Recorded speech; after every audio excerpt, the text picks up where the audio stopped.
एक घर, एसिड के दो नीले ड्रम्स। आज की कहानी सिर्फ लाहौर के लिए नहीं, ये सिर्फ पाकिस्तान के लिए नहीं, पूरे एशिया के लिए सबसे बड़ा खौफनाक केस था। ये कहानी है उस इंसान की जिसने ये कन्फेस किया कि उसने 100 बच्चों को मारा था। ये कहानी है कुकरी किलर ऑफ लाहौर, जावेद इकबाल की।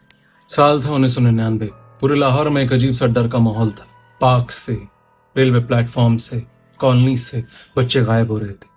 वो बच्चे जो घर से भाग गए थे, वो बच्चे जिन्हें कोई पूछने वाला नहीं था। उन्हें कौन ढूंढ रहा था? जावेद इकबाल। वो बहुत शरीफ दिखता था।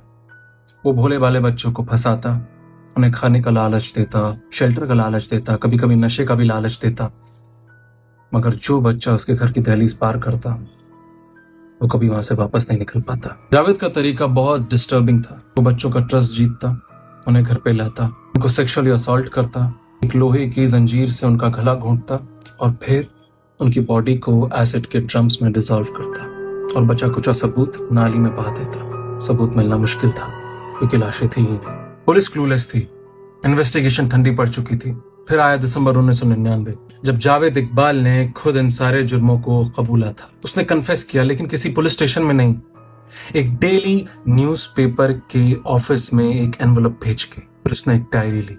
उस डायरी में उसने सब बच्चों का नाम लिखा और उनके फटे हुए कपड़े भी रखे एज ट्रॉफीज। पुलिस जब उसके घर पे पहुंची तो उसे लाशें तो नहीं मिली, लेकिन दीवारों पर खून के निशान मिले और वो दो नीले ड्रम मिले इसके अंदर इंसानियत दम घोट चुकी थी।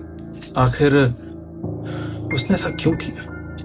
दरअसल जावेद इकबाल इस पूरे सिस्टम से, लोगों से, सोसाइटी से नफरत करता था। एक बार बहुत साल पहले उसकी इन्हीं हरकतों की वजह से उसकी माँ को पूरी कम्युनिटी से माफी मांगनी पड़ी थी, लेकिन वो कम्युनिटी ने उसकी माँ को भी मारा था।